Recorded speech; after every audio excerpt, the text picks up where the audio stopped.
Hello friends, welcome to career Guru. इस video में हम देखेंगे भारत के महान कवि रविंद्रनाथ टैगोर के बारे में। वीडियो स्टार्ट करने से पहले अगर आपने हमारा चैनल करियर गुरु को सब्सक्राइब नहीं किया है तो अभी सब्सक्राइब कर लें और बेल आइकन को प्रेस कर दें, जिससे कि हमारी सभी वीडियोस की नोटिफिकेशन आप तक पहुंच सके। तो आइए जानते हैं रविंद्रनाथ टैगोर का जीवन परिचय। क्या आपको पता है कि हमारे देश का राष्ट्रगान जन गण मन को इन्होंने ही लिखा था।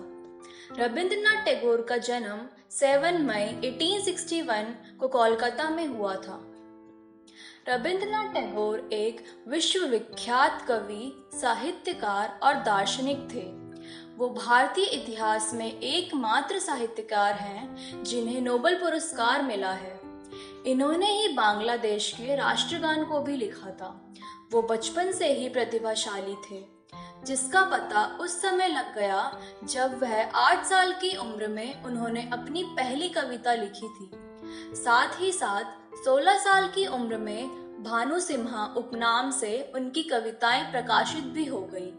उनके पिता का नाम देवेंद्रनाथ टैगोर और माता का नाम शारदा देवी था। रविंद्रनाथ टैगोर के भाई हेमेंद्रनाथ उन्हें पढ़ाया करते थे। इस अध्ययन में तैराकी, कसरत, जूडो और कुश्ती भी शामिल थे। इसके अलावा उन्होंने ड्राइंग, शरीर रचना, इतिहास, भूगोल, साहित्य, गणित, संस्कृत और अंग्रेजी भी सीखा। रविंद्रनाथ अपने पिता के साथ कई महीनों के भारत भ्रमण पर निकल गए और उस दौरान डलहौजी में उन्होंने इतिहास, खगोल विज्ञान, आधुनिक विज्ञान, संस्कृत जीवनी का अध्ययन किया और कालिदास की कविताओं की विवेचना की। इसके पश्चात उन्होंने सन 1877 तक अपनी कुछ महत्वपूर्ण रचनाएं कर डाली। उनके पिता देवेंद्रनाथ उन्हें बैरिस्टर बनाना चाहते थे, इसलिए उन्होंने रविंद्रनाथ को वर्ष 1878 में इंग्लैंड भेज दिया। उन्होंने यूनिवर्सिटी कॉलेज लंदन में लॉ की पढ़ाई के लिए दाखिला लिया, पर कुछ समय बाद उन्होंने पढ़ाई छोड़ दी और शेक्सपियर और कुछ दूसरे साहित्यकारों की रचनाओं का स्वर अध्ययन किया।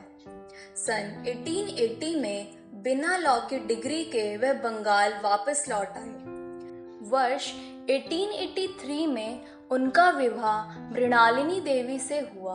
उन्होंने ग्रामीण और गरीब लोगों के जीवन को बहुत करीबी से देखा। वर्ष 1891 से लेकर 1895 तक उन्होंने ग्रामीण बंगाल पर आधारित कई लघु कथाएं लिखी। वर्ष 1901 में रविंद्रनाथ ने शांति निकेतन में एक स्कूल, पुस्तकालय और पूजा स्थल का निर्माण किया। 14 नवंबर 1913 को रविंद्रनाथ टैगोर को साहित्य का नोबेल पुरस्कार मिला। अंग्रेज सरकार ने उन्हें वर्ष 1915 में नाइटहुड प्रदान किया, जिससे रविंद्रनाथ ने 1919 के जलियांवाला बाग हत्याकांड के बाद छोड़ दिया। अपने जीवन के अंतिम दशक में टैगोर सामाजिक तौर पर बहुत सक्रिय रहे। इस दौरान उन्होंने लगभग 15 गद्य और पद्य कोश लिखे। उन्होंने इस दौरान लिखे गए साहित्य के माध्यम से मानव जीवन के कई पहलुओं को छुआ। इस दौरान उन्होंने विज्ञान से संबंधित लेख भी लिखे। सन 1878 से लेकर सन 1932 तक उन्होंने 30 देशों की यात्रा की। उनकी अंतिम यात्रा विदेश यात्रा सन 1932 में सिलोन, श्रीलंका की थी। एक महान कवि और साहित्यकार के साथ साथ गुरु रविंद्रनाथ टैगोर एक संगीतकार और पेंटर भी थे।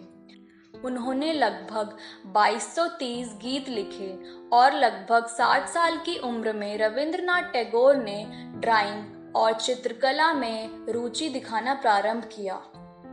भारतीय स्वतंत्रता आंदोलन के समर्थन में उन्होंने कई गीत लिखे।